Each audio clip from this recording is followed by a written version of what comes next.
Nous sommes tous ici d'accord sur une chose. La lutte contre les crimes financiers nécessite une structure plus efficiente. Et c'est bien d'ailleurs la raison pour laquelle l'un de mes collègues avait posé la question de savoir quand est-ce que le Financial Crimes Commission Bill allait être présenté au Parlement. L'honorable Siratan avait fait référence à cela avant moi. Et oui, bien évidemment que la question avait été posée. Parce que justement, nous sommes tous en faveur d'une structure plus efficiente pour combattre les crimes financiers. Mais c'est justement le contenu de cette loi et la méthode utilisée par le gouvernement pour la faire voter qui pose problème ici. D'abord, parce que ce projet de loi est voté en 4e vitesse, pendant que toute la population a la tête dans les activités de fin d'année. Et ensuite, parce que c'est un monstre qui est en train d'être créé à travers cette méga structure qui regroupera sous le même toit l'ICAC, l'Asset Recovery Investigation Division et l'Integrity Reporting Services Agency. À la tête de cette super structure, un super homme avec des super pouvoirs qui est mis sur un pied d'égalité avec le commissaire de police et le DPP, mais qui est nommé par le Premier ministre. Et il est bien là le problème. Bien que la section 4 veuille prétendre à un semblant d'indépendance, l'article 10, la section 10, prévoit, elle, que le directeur de la Financial Crimes Commission sera nommé par le Premier ministre. Donc le directeur général sera redevable envers le Premier ministre et non pas envers les contribuables, ni envers qui que ce soit d'ailleurs. C'est d'ailleurs le Premier ministre qui décidera aussi de son salaire, et on sait que jusqu'à l'heure, le salaire du directeur de l'ICAC n'a toujours pas été officiellement révélé, malgré plusieurs questions à ce sujet. Et il faut dire que c'est quand même le comble pour une institution qui cherche à promouvoir la transparence. Ce sont donc ici les mêmes erreurs qui se répètent, qu'il s'agisse du semblant de redevabilité, et ici c'est uniquement envers le comité parlementaire que cette commission serait redevable, mais on sait que les pouvoirs du comité parlementaire sont très minimes. Et d'ailleurs, comme l'a rappelé le leader de l'opposition un peu plus tôt, le comité parlementaire actuel n'a pas siégé depuis mai. Donc ce comité parlementaire a été inutile, et c'est certainement d'ailleurs la raison pour laquelle son existence a été maintenue et n'a pas été améliorée. Ou alors qu'il s'agisse de la méthode de nomination du directeur, les mêmes erreurs sont en train d'être répétées, au lieu de rendre plus efficiente l'institution chargée de lutter contre la corruption. La nomination du directeur aurait donc dû être faite soit par consensus des 3 personnalités de l'État, les 3 plus importantes que sont le président, le leader de l'opposition, le Premier ministre, comme c'était le cas quand l'APOCA fut adopté en 2002, ou à la limite par le Judicial and Legal Services Commission, comme c'est le cas pour le DPP, ce qui assure donc son indépendance. L'autre problème est bien évidemment la trop grande concentration de pouvoir entre les mains du directeur général de la Financial Crimes Commission.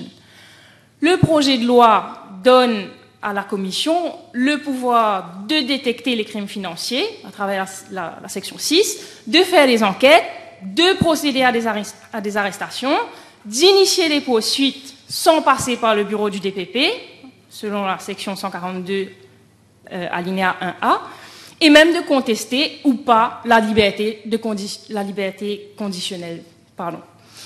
Mais ce sera quoi la prochaine étape? Il ne reste plus qu'au MSM de créer son propre tribunal, d'y nommer quelques agents pour y siéger, 2-3 jackets verts, comme on les appelle ces jours-ci, et contrôle tous eux-mêmes. Il n'y aura plus de limite. Ce projet de loi permet une concentration de pouvoir d'enquête et de poursuite entre les mains d'une même autorité, ce qui est totalement contraire à la séparation des pouvoirs et à l'esprit même de la démocratie. Et d'ailleurs, si je ne me trompe pas, à travers le Select Committee qui avait été mis sur pied pour proposer le premier draft de l'APOCA, qui avait été d'ailleurs fait mention un peu plus tôt par l'honorable Colin Navelou, tous ceux qui y faisaient partie, y compris l'honorable Colin Navelou, avaient insisté sur le fait que tous les dossiers devaient aller au bureau du DPP et que l'ICAC ne devait pas enquêter et poursuivre. Mais ça, étrangement, l'honorable Colin Navelou n'en a pas fait mention. Ça a été complètement mis de côté. Je me demande qu'est-ce qui a changé depuis. Ce n'est pas pour rien qu'au moment de la création du bureau du DPP en 1964, l'expert constitutionnel de Smith avait souligné l'importance de protéger la justice criminelle en isolant tout le processus de poursuite des considérations politiques du pouvoir exécutif. Monsieur de Smith n'était pas un idiot, je pense. Il avait certainement des raisons évidentes pour lesquelles il avait dit cela.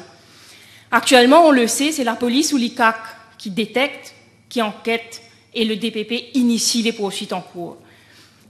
Et c'est là le rempart contre les abus. Le DPP s'assure de vérifier si l'accusation tient la route ou pas. Le DPP a la compétence, a l'expérience, a l'indépendance pour cela.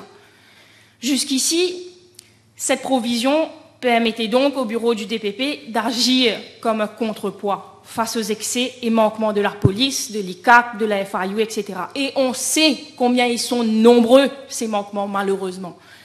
Mais voilà qu'il est ici concurrencé par les pouvoirs du directeur général de la Financial Crimes Commission, qui devient une sorte de DPP déguisé en ce qu'il s'agit des crimes et délits financiers. Et le Premier ministre avait fait mention un peu plus tôt des recommandations de la FATF et de la SAMLAG. Mais nulle part, il n'est écrit que ces institutions ont préconisé que les pouvoirs du DPP doivent être concurrencés par ceux du directeur de la Financial Crimes Commission. Et nulle part, il est écrit que la Financial Crimes Commission doit pouvoir enquêter et poursuivre ou ne pas poursuivre. L'APOCA prévoyait spécifiquement dans l'article 47 que l'ICAC doit se tourner vers le DPP pour les affaires qui ne seront pas poursuivies après l'enquête préliminaire. Cette disposition n'existe plus. Pourquoi? Pour permettre de glisser tranquillement les dossiers dans les tiroirs sans que personne ne le sache et surtout sans que le DPP ne demande de poursuivre l'affaire. Pour s'assurer que le DPP ne puisse pas demander de poursuivre l'affaire.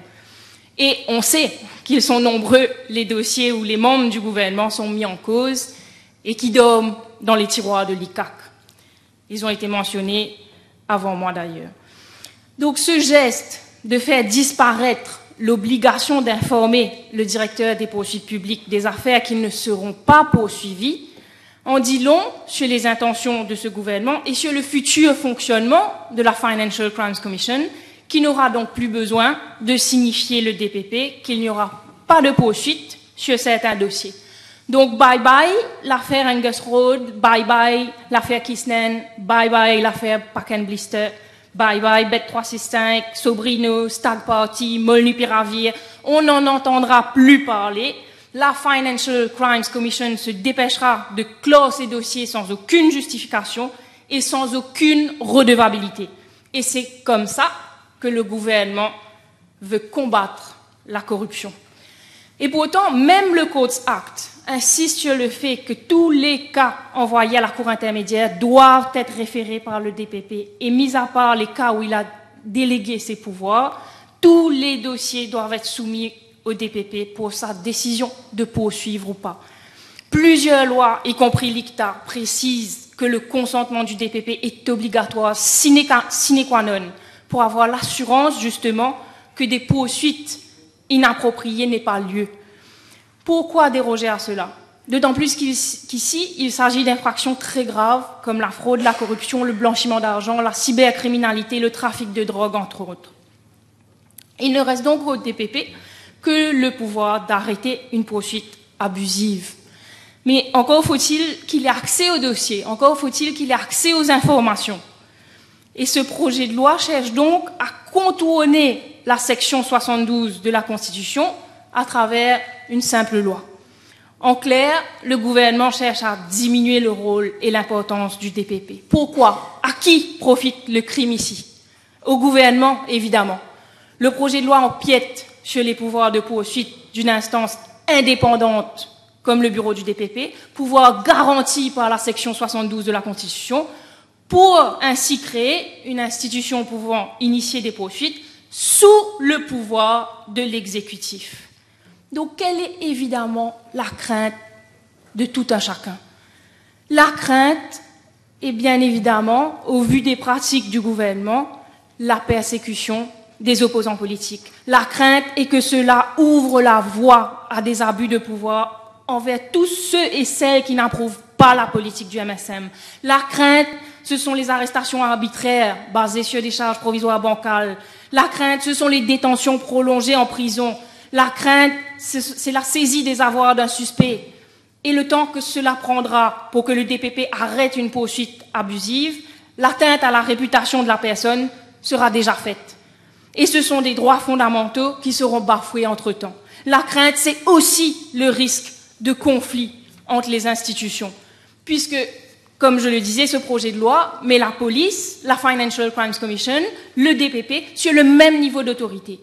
Et l'on sait qu'il y a actuellement un cas devant la Cour, justement, pour définir qui, entre le commissaire de police et le DPP, a le pouvoir de poursuivre et de libérer des suspects sous caution. Mais voilà que le gouvernement se dépêche de venir avec cette loi, méprisant ainsi complètement l'autorité de la Cour. Et il faut dire que c'est la première fois que l'on voit une telle situation, que l'on assiste à une crise des deux institutions peut-être les plus importantes du pays. Pour le bien de la démocratie du pays, il aurait fallu une bonne relation, une coopération, un respect mutuel entre ces institutions. Mais c'est tout le contraire qu'on voit malheureusement. Donc le risque ici est clair, que l'on voit encore le DPP devoir passer son temps à arrêter les poursuites qui ne tiendraient pas la route et à devoir répondre aux objections de la Financial Crimes Commission, comme c'était le cas tout dernièrement entre le commissaire de police et le DPP, ce qui a mené au cas en cours, justement. Ce serait une perte de temps, et qui dit perte de temps, dit perte d'argent pour les contribuables, démocratie affaiblie et citoyens lésés dans leurs intérêts. Parmi les super pouvoirs qui seront entre les mains de ce nominé politique, j'aurai malheureusement pas le temps de venir sur tous ces pouvoirs, mais il y a les pouvoirs de surveillance, permettant l'intrusion dans la vie privée des Mauriciens et Mauriciennes, et le pouvoir d'interception des communications à travers la section 66. Et ce, aussi longtemps que la Commission le voudra.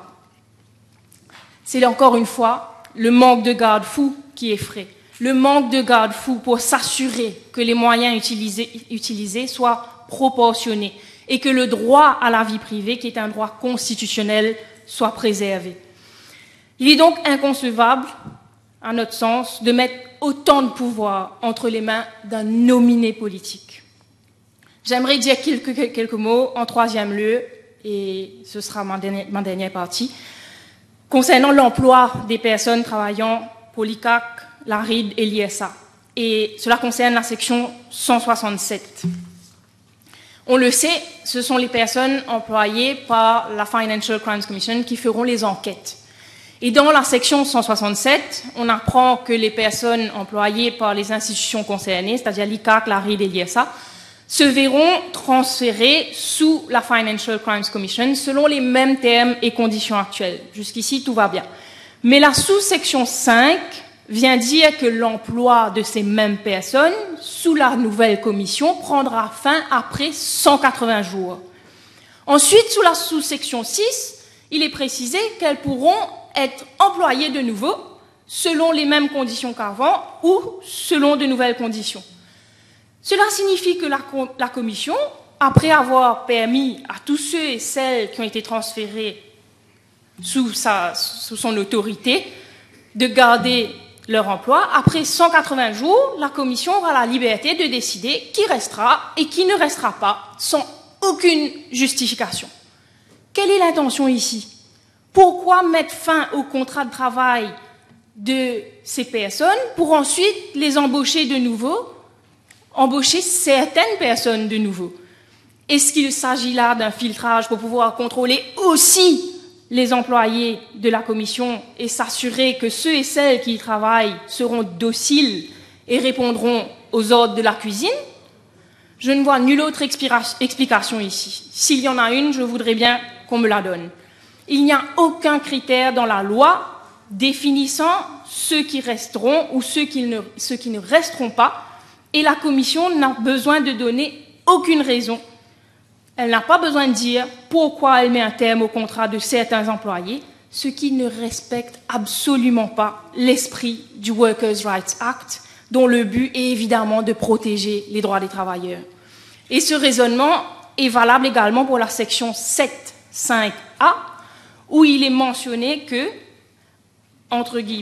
ouvrez les guillemets, on the advice of the Prime Minister, donc sous recommandation du Premier ministre, le président de la Financial Crimes Commission peut mettre fin au contrat d'un commissaire pour breach of trust. C'est un terme qui est habituellement utilisé dans le cas des entreprises où il y a une relation employé-employeur, et comme l'a fait d'ailleurs ressortir le leader de l'opposition. Mais quelle indépendance auront ces officiers s'ils sont ici sous la perpétuelle menace de perdre leur emploi? Et je me demande ici quelle pourrait être la raison d'une rupture de confiance. Rupture de confiance entre qui et qui? Est-ce qu'il y aurait rupture de confiance parce qu'un commissaire ferait fi des ordres de la cuisine? Qu'on nous explique quels sont les cas qui pourraient être assimilés à une rupture de confiance. Ce qui paraît clair, en tout cas, c'est que la Commission a un pouvoir absolu de hire and fire et que ceci est contraire à la philosophie du Workers' Rights Act. Je terminerai en disant que le gouvernement avait là l'occasion d'améliorer le projet de loi actuel, de créer justement une structure plus efficiente en venant de l'avant avec un projet de loi moderne, prenant en considération la complexité et l'étendue des crimes financiers à l'échelle mondiale, prenant en considération aussi les nouvelles technologies et surtout les bonnes pratiques de transparence et d'indépendance.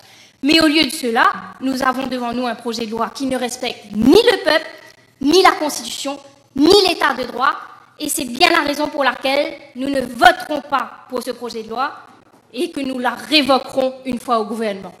Merci.